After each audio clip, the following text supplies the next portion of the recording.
What's up? Hey, hello, everyone. Wow. So today we are back going to be talking about Survivor season 47, episode 6, the fake merge, but low key, this is sort of just like a regular merge again, just not getting the buffs, but only one person's immune. So low key, a regular merge. So my name is Rachel. I'm Alyssa, and I gotta say, I do love that only one person was immune because I feel like we've been complaining for so long that like too many people are immune at the merge. But this time we got like a regular merge. I feel like they like delaying giving the buff. So I mean, if that's what makes them happy, that's what makes them happy. Yeah, I'm like, who really cares if they want to delay the buff? That's fine. Now we're back sort of at a regular merge rather than the hourglass and splitting into two teams. I think this is sort of basically like a regular merge, just with the no buff thing, and then they still call it the mergatory. Yeah, and I guess there's also like some elements where like they were split into teams, even if the teams didn't end up being as important this time.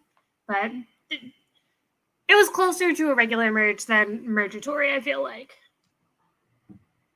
It's the little wins. So we start off this episode. All of the teams get these notes saying, drop your buffs. They are all going to blue camp for the fake merge. Sue, when they get this note on blue, her first immediate reaction was like, oh no, all the other tribes are coming here. They're going to look through my bag. Which I thought was a little weird because it's like when you come to a new camp, they're not like, blue team, line up, dump all of your bags out. Maybe you'd ask, but you're not dumping it out. Yeah, I thought that was weird too, that was like her first reaction. Like, I would be a lot more worried, like, oh, there are more people who will then see all of the paint I left everywhere, which is what ended up happening. But I don't know, maybe Sue knows something that we don't. Yeah, line them all up and be like, strip naked, take everything out of your bag. But yeah, Sue, I feel like even having the idol still in her bag, wouldn't that have stained her bag red? Because we see her here cleaning the idol again in the well, and there was still seemingly like the paint wasn't dry. So I was like, oh, won't people notice that your bag's red? Well, she put the idol came in a tube, and the tube is what had the paint in it. And she put the idol back into the tube. So there wasn't any paint on the inside of her bag, I don't think, because she put the idol back into the tube before putting the tube into her bag. So So, like you mentioned, though, people do notice the red paint around the water well, and then they find the buried pottery. I thought this was funny that it came back up again a few weeks later. Caroline, smart, she puts it together like, oh, I remember Sue had red paint all over her, or something red all over her the other day. Good for her. She found potentially an idol. I also think it's good that Caroline she brought it up with Sue rather than feeling weird with Sue or animosity towards Sue, like, oh, why didn't she tell me she found an advantage or being untrustworthy of Sue now? She just straight up goes and's like, yo, girl, good job. yeah, I love also that she like didn't at first directly say like, "Oh, I know you found an idol." She was just like, "Good job, I'm proud of you." And then Sue was like, "I don't know what you mean." And then Caroline was like, "No, we ain't playing that game." Just because I feel like that helped it seem less accusatory too. So yeah.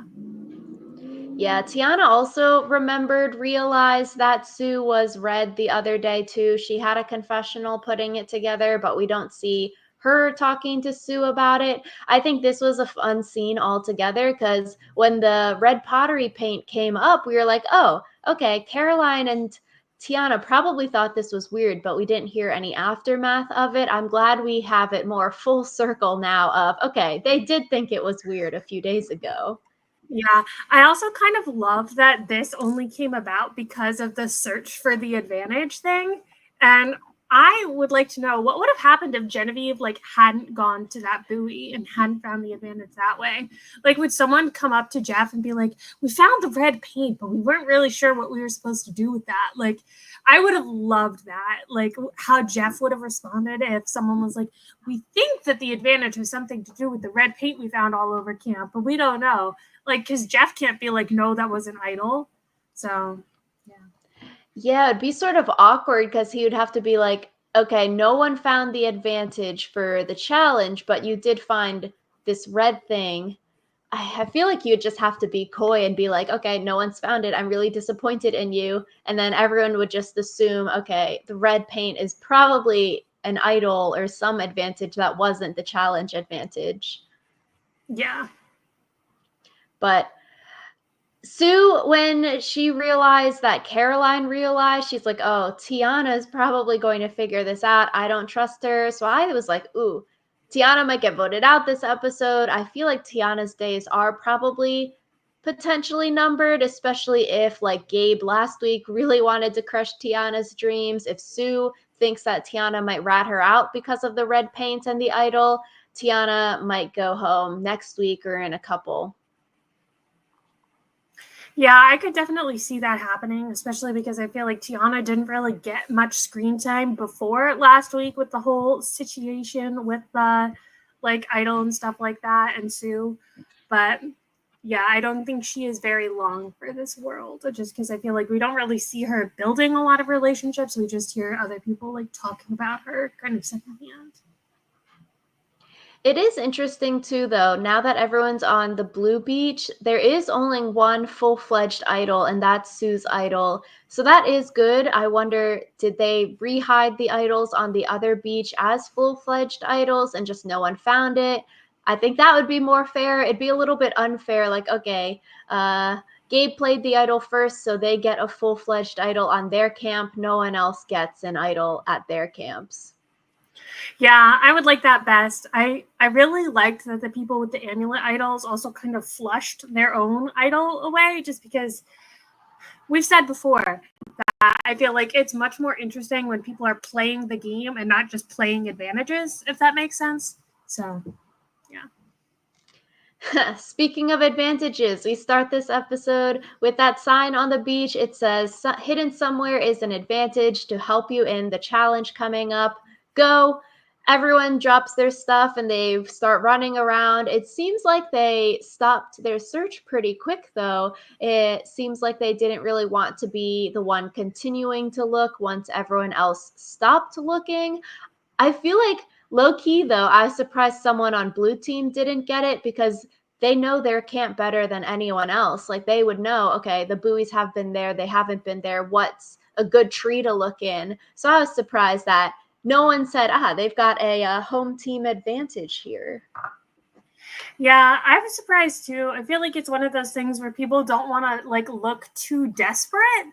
But then it's also like if everyone starts searching, then it's not desperate if you're also searching. So I don't know like what happened where they ended up kind of fizzling out so quickly. I think it's also good for Genevieve that her and Sam saw the buoy together, and Sam is like so nonchalant about it. Like, yo, that's nothing. There's buoys everywhere.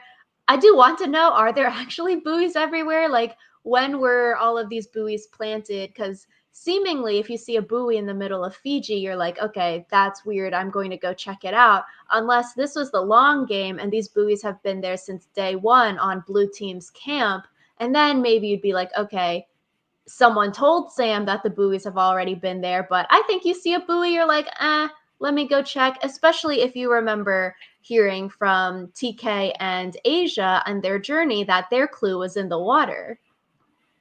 Yeah, I think I know that like when we would go swimming like in lakes, they would have buoys to be like, this is the point that you shouldn't go past because like boats will be here. Because they probably don't have a lot of boats going past their deserted island on Survivor, but they might have like buoys to mark to the castaways, like you shouldn't be going beyond this point.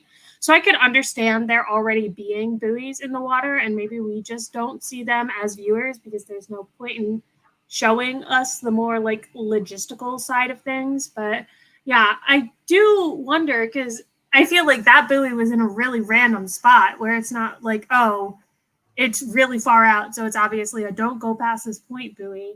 So, yeah, I would be really curious how Sam was so nonchalant about it. And I'm also glad that Genevieve like listened to her gut and was like, I'm just going to check it anyway because I feel like, It would have been boring if she had like had that thought and then not done anything with it. It would be interesting to know, like, Survivor, were they playing the long game? Okay, the buoys are planted before day one even started.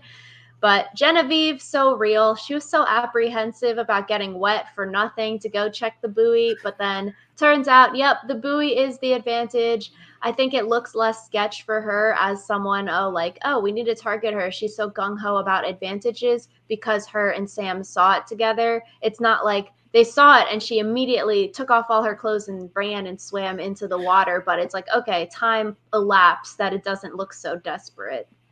Yeah. I think also the fact that she immediately came and told people, like, oh, I got it, made it more like seem less desperate. Because I feel like if she had whipped that out, like, for the first time at the actual, like, immunity challenge, people would have been like, what the heck?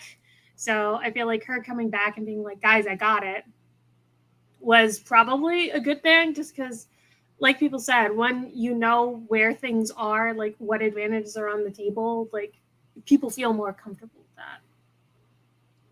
I agree. I think it was good for her to share it to the whole team now because no point to keep it a secret and make people continue searching because Jeff's going to make you share it tomorrow at the challenge. So someone might get annoyed. You're like, oh, why didn't you tell us when we wasted 3 hours searching or something like that?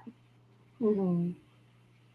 So before the immunity challenge reward, we see Rome starting to spread all of the information that Kyle was telling him. He's telling Sue, Tiana, Sam about what Kyle said.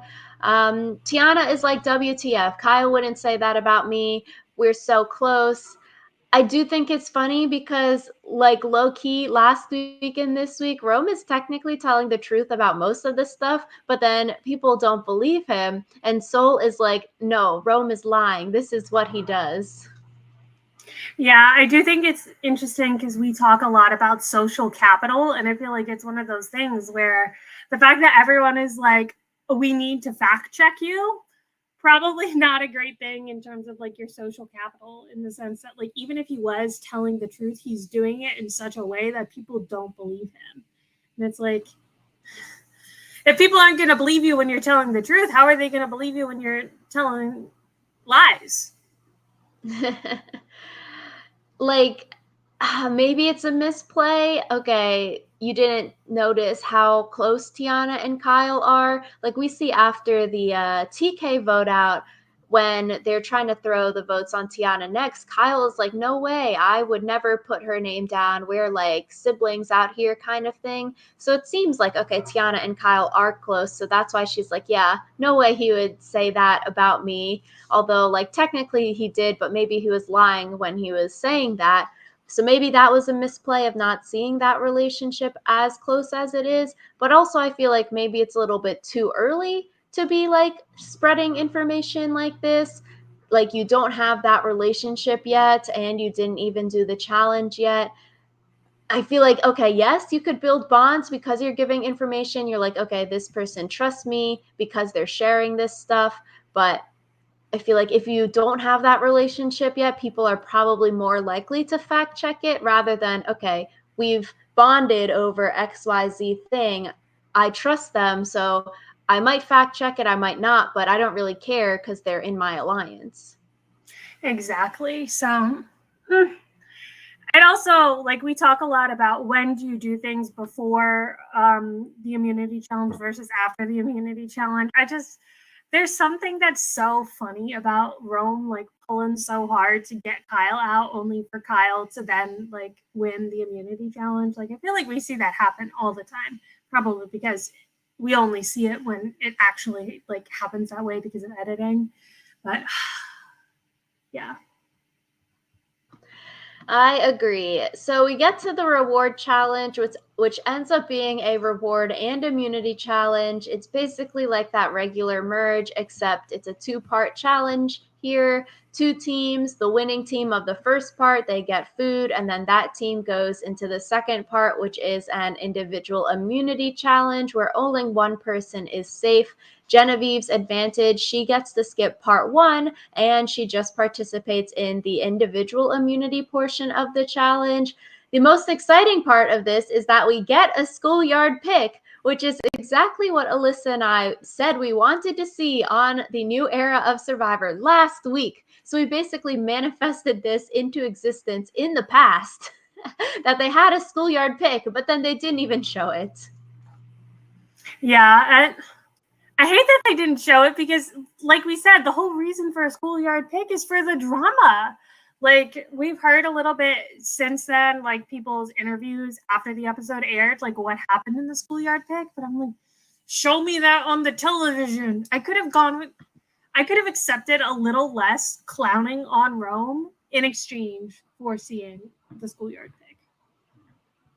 Yeah, CBS posted on Paramount Plus the schoolyard pick. So I was thinking maybe it could be a flashback next week because I feel like this schoolyard pick probably pissed some people off. And people, I mean Andy, because the captains, they are Teeny and Tiana. It's like the first person, the captain picks the second person, and the second person picks the third person, but like you're talking with everyone kind of thing. So Teeny picks Sam, Kyle, Rachel, Sierra. Tiana's got Gabe, Sol, Caroline, Rome. The last two are Andy and Sue. And then Andy goes on this long speech about how being potentially picked last year reminded him of middle school and not being picked. I feel like then Sue gets picked over him. I feel like here for Andy and then getting votes at Tribal, hoping maybe we see a flashback of the schoolyard pick, or like this has got to trigger Andy's episode 1 where he's like, no one's clapping for me. These are two instances where people maybe don't really care about you on the island. Yeah, I do wonder though, because Rome also had something this episode about like, it really really made me feel bad about my self-esteem. And like, I wonder, maybe Andy also like talked with Rome about self-esteem issues. Maybe, except I think Andy's ones are coming from a place of truth, and Rome's one is maybe not coming from that place of truth. Yeah, But maybe not. I feel like for Teeny's team, they probably didn't want to pick Andy over Sue because then all of original Yellow would be on that team if they won, because Sam, Rachel, Sierra are already in Teeny's team. So I was like, if I were in that spot, I would say, okay, Sierra, don't pick Andy. Like, why would we want all of us here kind of thing? So I feel like that part makes sense. I wonder also if people are like, okay, let's not pick Andy because low-key he flubs at challenges because, okay, the balance beam, the saw, like we see these little things. I'm like, he's a big dude. He could help you up the wall here. So it would be interesting to know the reasoning of why people didn't pick him.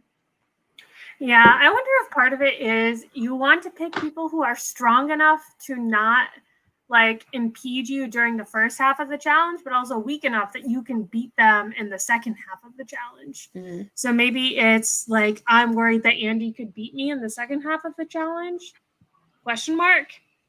I don't know.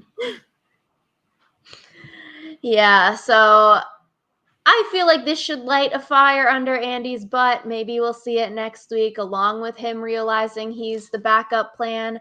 But for this reward challenge, you have to race through the mud, wood shavings, you get a heavy bag, you go over the warped wall, and then you do a ball table maze at the end. The first part, going through the mud and wood shavings, I texted a friend watching. I'm like, uh-oh, like Bruce is going to hit his head here. I always love the ones where they go through the mud because like they always end up absolutely filthy. And the funniest part of this episode for me was when they panned over the like audience and like the group of castaways. It's like everyone covered head to toe in mud, and then Genevieve in her like bright white shirt, and it was like, that was the funniest shot of the episode for me, just because I love seeing people covered in mud. The juxtaposition of the like Genevieve clean, everyone dirty is a good one. But after they all got muddy, I was like, I can't tell who anyone is. And then they're like, this person's running. I'm like, you need to say the name because I can't tell who this is by looking at them. Yeah, once they get rid of their clothes and their faces, it's really hard to tell. Exactly. So the warped wall, this was a hurdle. I feel like we've seen different versions of the warped wall in Survivor in the new era. I did the warped wall, a gym had it one time, and they had like three different levels. The warped wall is hard. Like you've got to trust yourself and just fling yourself up that thing. I feel like on Survivor, when you're not eating and you're muddy, that's got to be so freaking hard because then the thing is slippery. I'm like, that looks really tough. I wouldn't, and it doesn't look fun. Yeah, like even if you can catch your hand on the wall, like you might slip just because you're covered in mud. But then that also makes it harder for the next person because then there's mud Mm-hmm. on the wall. So yeah, I do not envy those people. Exactly. Then you've got to have good upper body strength to pull yourself up that little net they gave at the top. I feel like for a team yellow, a little bit harder to get up the wall because they had a lot of like more of the shorter people on that team basically. So that's why they had to use the sandbags to get up. It's interesting. Blue team, no sandbags. They could just tall people pulling and pushing. And so yellow team, they had to use the sandbags. Yeah, but yellow team, I feel like that could have been a solid strategy. So, like using the sandbags, I feel like isn't a bad idea. No, I don't think so. I think it was smart of them. Once they realized, okay, these people aren't going to make it up, don't need to waste time and just start like moving the Yeah. sandbags over. Well, since you said they had to use the sandbags, I was like, oh, is Rachel shading the yellow team for using the sandbags? But yeah. Nah, yeah, just had to use in the way that you're not getting up otherwise. So good, you didn't waste time on it. But Exactly. a question though, Rome keeps on putting himself in the end point of these challenges, like we saw in the water challenge when they did the talking, and Soul's like, no, I feel confident I would do the solo portion of this water challenge. Rome is very adamant, no, you're not allowed to. It'd be interesting if that continues, like had continued happening here, and like he very adamantly pushed to be on the puzzle part of this challenge, or people let him there.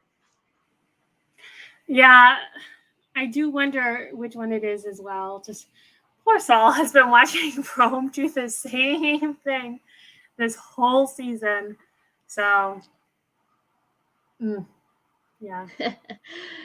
Speaking of Soul, he tries to ask Jeff, can you switch people out in this challenge? And I'm sort of like, the whole argument with Rome being sad later is like, there's always been a rule. You've never been able to switch out. And I'm like, since when? I feel like we've seen switch outs a lot.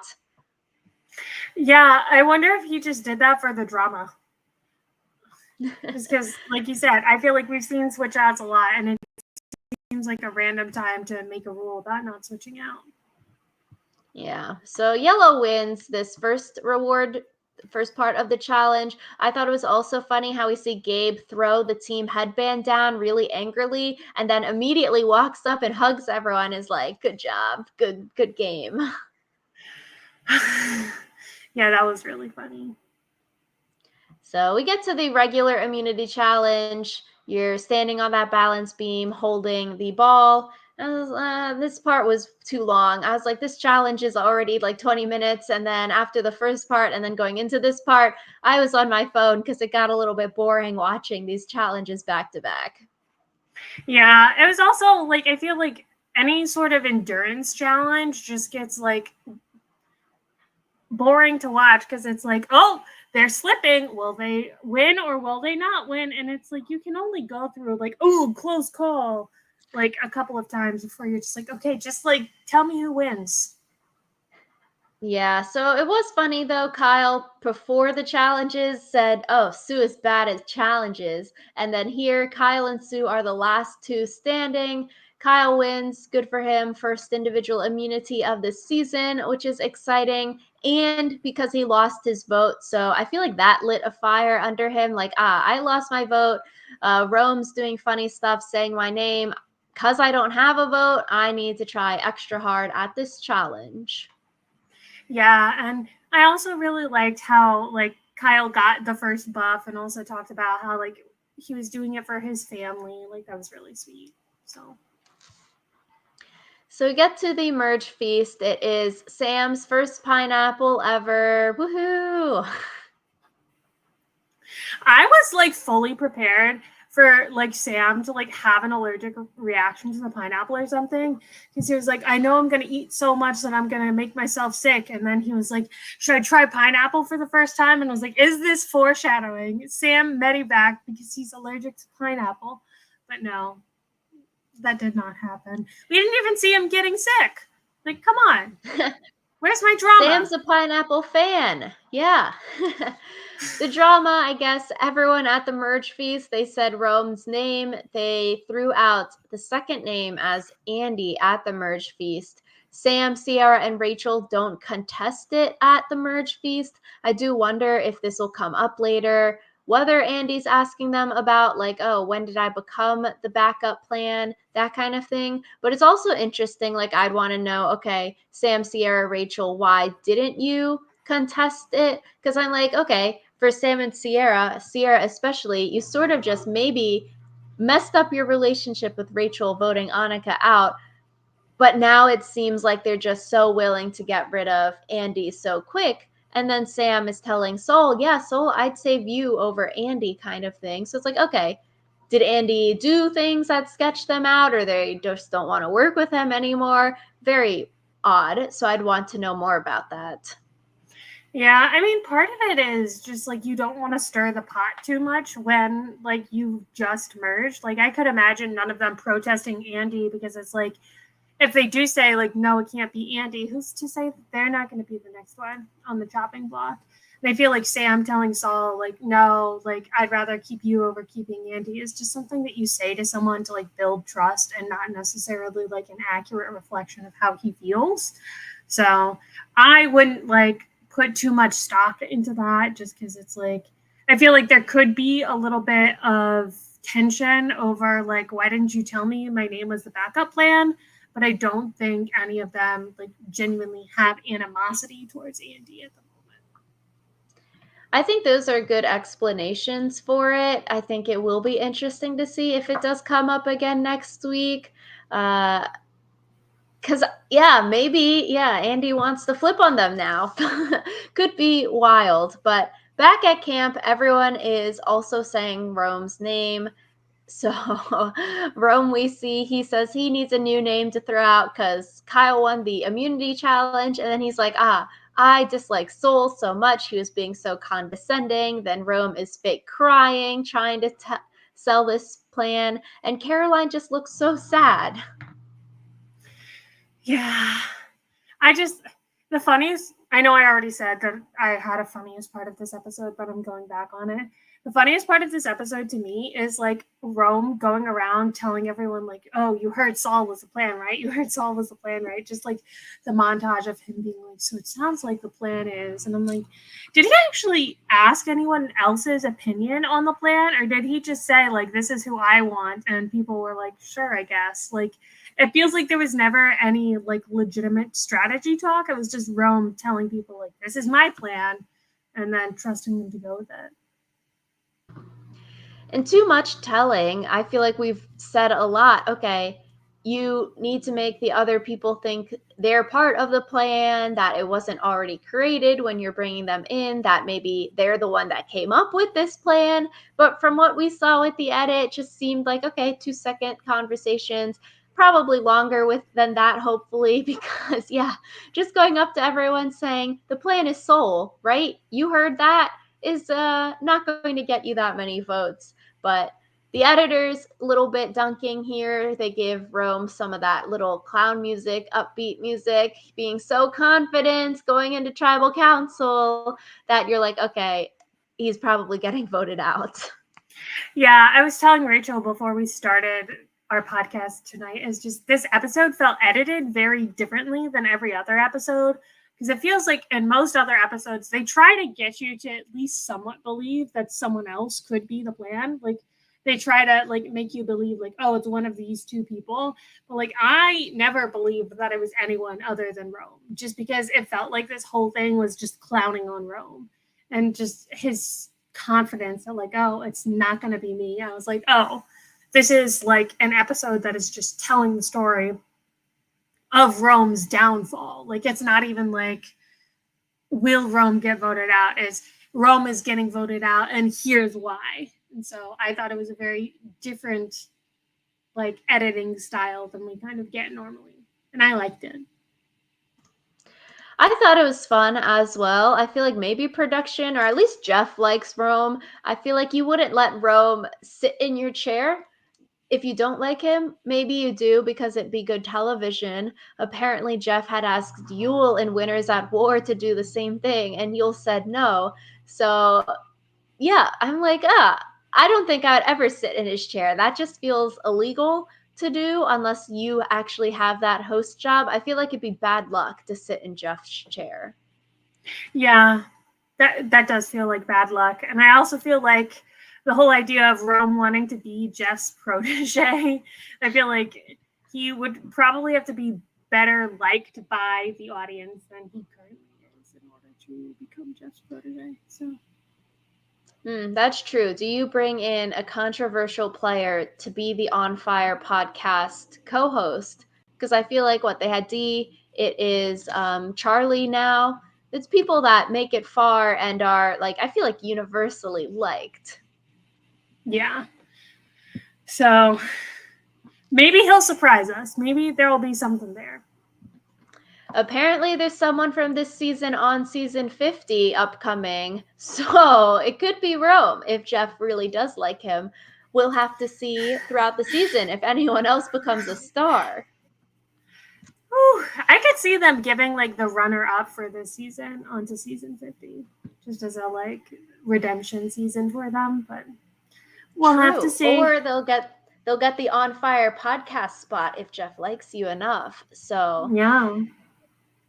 yeah, I feel like though for Rome, people like him on the internet, people don't like him on the internet. I feel like he was a good like television personality. Like that brings in people watching your show, that brings in people talking about your show. If you're Rome or if you're Jeff, I feel like that's all you got to do. From Rome's point of view, it's like, okay, go out with a bang, do all these hectic things, try to make good TV while you're on the show so you can hopefully get invited back compared to people that are like, okay, it's the like you don't want to be disliked online, so you're not going to do things that are dislikable on television on purpose.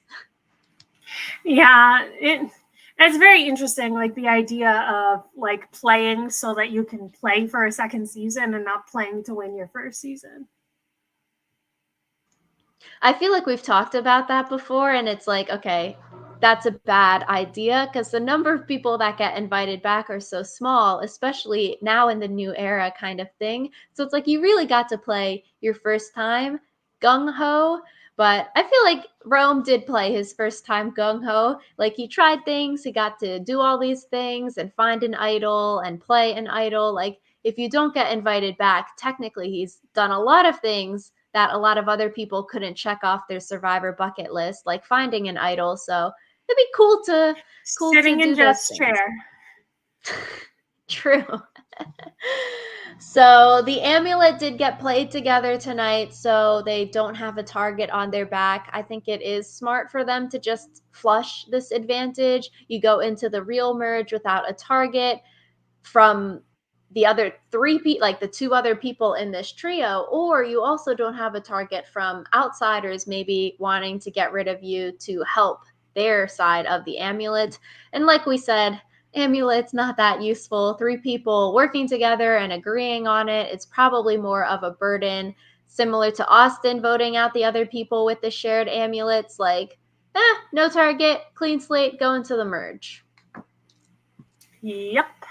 And I also think it was good that they like apparently made this plan known to everyone so that everyone was like, okay, we can chill out about this. Like if they had tried to make this a big flashy thing, I don't think it would have worked as well. If they like played it for Rome or the person intended to go home tonight, yeah. But they played it for Teeny. I feel like maybe because they were the one that lost their vote and volunteered, and then Keyshawn got voted out. So it's like, okay, playing it for Teeny here is a nice gesture. Yeah, I tried to figure out why they played it for Teeny and of the three of them, and Yeah, I figured that out after. So True. Maybe play it for Andy if Andy might explode next week having his name written down. I hope so. I feel like this is the wrath of Andy that we said we wanted after they voted John out in episode 1. I want to see episode 1 Andy come back. I want to see episode 1 John come back. Maybe John is the person on season 50 manifesting. Yeah, maybe that's how Jeff can say he's the best survivor narrator, only being in 1 episode. Yeah. But I also think it's good for Genevieve this episode. She didn't stick her head out to try to save Rome. Again, she did that last week, letting him know of the plan. Maybe that's similar to what you were saying of Sam, Sierra, and Rachel not sticking their head out for Andy. For Genevieve here, I think it's very good. She saw the tides are turning. You're like, okay, let's cut Rome loose. I think it's good for her going into the real merge as basically a free agent. Like I said last week, I think Teeny and Rachel are probably in good spots because they're free agents. Genevieve now is more of a free agent. You're not connected as a potential duo with the person that everyone dislikes. Their game might drag your game down. So I think it's good for her. She let him get voted out, didn't push too hard about it. Yeah, for sure. So I'm excited to see how all of this shakes out next week, just because I feel like there's definitely some alliances that might be broken apart. And like we said, there's a lot of free agents on the table. So always good to start the merge with a little bit of drama. I agree. I think you were saying the funniest parts of the episode. I think a funny part was Andy's confessional in German. I thought that was like, wow, this is wild. Yeah, apparently people are saying that he did that because the Germanic tribes are what led to the fall of Rome in history, which, like, not sure I believe that that's why he did that, but if that is why, big kudos to him for being that much of a nerd. Exactly. If that is true, that's like 3D brain balling compared to Sam's The Rome Wasn't Built in a Day. That's like, as Gabe said, elementary school. If he did the Germanic connection, I was like, that's like college. Yeah. And to do that while sleep deprived and food deprived. True, especially because people online are saying, Andy probably isn't like fluent given the way that he was pronouncing these words. So even better, it's like you really have to think of your pronunciation and to say this complete sentence here. Yeah. Good for him. Yeah, that was funny. I liked Sierra's sweater at Tribal. I was like, did they get new clothes? Because Sue's in a new top in the immunity challenge. And here, Sierra has a really nice rainbow sweater. I was like, that looks so fluffy. I did not even notice that. Maybe she's been hiding it in her bag with the red paint all this time. True. But yeah, Rome was a good sport getting voted out. So no more Rome. So it'll be interesting to see who steps into the villain role now. Maybe Gabe, since he's talked about it. Mm-hmm. Maybe. That would be fun. But yeah, going into next week, hope next week isn't a 2 tribal council split into 6 and they each have to vote a person out. That would be Don't really even sad. say sad.